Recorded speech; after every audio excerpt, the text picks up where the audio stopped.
Nevach. So I'll tell you a Maisa. There's once a Yid that Nevach Lolenu, his son was sick, was not doing well. And so he was a chassid of the Baal Tanya, first Lubavitcher Rebbe. So he brings his son to the Baal Tanya for a bracha. So he gives a opinion and someone gives the name. So the Baal Tanya looks at it and the Baal Tanya says, he gives a bracha, everyone should be healthy and well. But he says, but there's an eitzah, there's someone in particular that will be able to give a bracha to you and it'll work very quickly. So the Yid's very excited. Okay, who is this? So the Baal Tanya says, I'll tell you where to go. So he said, he gives the name of a particular town, some distance away. And he said, there's a Yid in that town will be able to help. So this person with his son already knows, clearly he's not meant to ask what the name of the person is, okay? He's told the town. And so he says to the Rebbe, he says, okay, so when I go to this town, how do I know how to find him? What do I do? I've never been to this place before.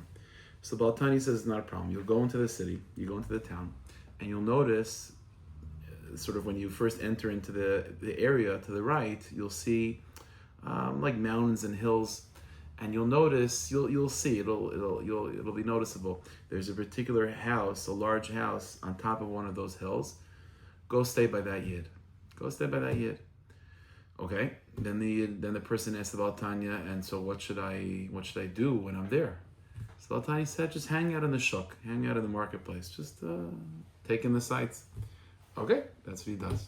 So he takes his son a few days' journey to this particular town, and it's exactly how the Baal Tanya said it. He goes into the city, and he turns to the right, and he sees mountains and hills, and he notices this particular house on top of one of the hills, very distinct, and so he figures that this must be the house that the Baal Tanya was referring to. So he goes, knocks on the door, and he doesn't say why he's there, because he doesn't even know what to say. So he just says, I'm someone that's traveling and I'm passing through this town. Is it okay if I take me in as a guest? So this Yid is a very fine Jew. He says 100%. We'll take you in. We'll take care of you. Fine. So he comes in. He puts his bags down. Spends the day. Spends the night. The next day, this Jew, this father and son, so they leave the home. And like they do what the Baal Tanya said, which is just go to the marketplace and hang out. Fine. He spends hours there just walking up and down the streets. He doesn't know what to do, but that's what the Baal Tanya said to do. So later that evening, he comes back to his host's home, and his host asked him, so how was your day? Good. Baruch Hashem. Took in some of the sights. Okay, very nice, fine. The same thing repeats itself the next day. The Yid also wakes up in the morning, goes to the marketplace, drays around the whole day, comes back in the evening, and the host asks him again, like, what do you do? How was your day? Good, just, going through the marketplace. And now the host is thinking, like, what is the deal with this person? He's staying in my house, which I'm happy for him to stay, but like, it doesn't seem that he's doing anything now. So after this repeats itself the next day, so the host says to the guest, he says, listen, man, with all due respect, I'm just out of curiosity, what are you doing here? Like, every day you just seem to be just hanging out in the marketplace. What exactly? So he says, I'll tell you the truth. It's going to sound like a little bit of a crazy story, but this is the real truth. The truth is that, as you can see, my son is not doing well. And we're chassidim from the Baal Tanya. And we asked the Baal Tanya what to do. Baal Tanya said, come here. And he gave specific, sort of descriptions of your home. And he said, stay by you and hang out in the marketplace during the day. That's why I'm here. So this Yid says, the Baal Tanya sent you to me? He said, clearly, you're the house that he was referring to.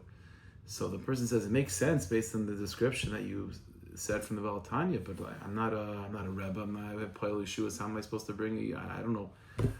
And then at that moment, an idea comes to his mind. What's the idea? He says, you know what, I'm thinking now that we're speaking out loud, it could be that the Baal Tanya meant not necessarily that I would be the one to bring the Yeshua, but maybe I know someone that will. I think the Baal Tanya was referring to my son-in-law. What's the story? He says, let me tell you the story about my son-in-law. Years ago, I went to shul one day. He said, you can tell I'm a successful person. I have a large business in the city, and an influential person. So I come into the shul, and I notice in the back of the shul there's like a bacher sitting in the back of the shul, davening, learning. And I know everyone in the town. I know that this is a new face, so he's clearly not from around here, but just showed up. And I can tell just from the way he's davening and learning, it's like a very sincere boy. So I sort of befriended him. I asked him what his name is, how is he doing, and so on and so forth. I made sure he had food to eat and a roof over his head. And over time, over the months and so on, we began to develop a relationship. And I saw that, if I needed someone to work for me in one of my businesses for a few weeks just to help out, I would hire him to give him some extra, money to live and so on. And slowly but surely, our relationship developed. It came one day, he said that I hired him for a certain amount of time to be a watchman for one of my properties. So the way it was is that the watchman comes at night and he sits in his little hut or something, just watching the property. Not a hard job. So he says one night when this young man was one of my watchmen, so I decided I couldn't sleep at night, whatever it is. So I decided to take a walk, and I was passing by this property that he was watching, and I saw from the hut that he was from, I saw this light, and then I heard this sound, this beautiful singing. It's very peculiar. So I went over to see what it was, and I, sort of peeked in, and I saw that this young man, he was sitting and learning from whatever Sefer was learning. It was shining, and he was singing this beautiful song, and it really took me to the point of I found myself not being able to leave and just watching the scene. So fine, but eventually I went home, and I went back the next night, and it repeated itself again. So then I realized that this is not just a regular person. This is a special tzaddik that's just hiding himself, And so I realized that not only do I want to have him part of my workforce, I want to have him part of my family. So I made arrangements for him to marry my daughter, to become my son-in-law. And when the l'chaim was being arranged, in order for them to become engaged, so I sort of, off the cuff, made a remark to him indicating that I know who he is. Like, his secret's safe with me, that he's a big tzaddik, but I know he's a big tzaddik. When my son-in-law, my future son-in-law, heard that, he became very nervous, and he said, I put in a lot of effort to hide myself, and the fact that you know who I am really gives me second thoughts about this whole shidduch, which made the father-in-law a little bit uneasy. So he said, but here's the deal. The deal is I'll marry your daughter, but not only do you have to promise that the secret's with you, but don't even interfere with my avodah. Like, when we need to come to you, so to speak, we'll come to you. I'll call. We'll call you. Don't call us. That type of thing. So he said, but that was the deal. I wanted to be part of my family. He's clearly like a lama tzaddik, whatever. So that was the deal. So this is what this Baal Bus is telling his guest. He says, I haven't seen my son-in-law in a while. He lives on the other side of town. But clearly, it must be the Baal Tanya sent it to me. It's got to be because I have an in with my son-in-law, and he's going to be the tzaddik that's going to help you. So I'll bring it to him, okay? So father and son go with the Baal Bus, and they travel to the other side of the city, and there's a little house over there. Knocks on the door, and this person with a very strong Hadras Panim opens the door, and it's the son-in-law.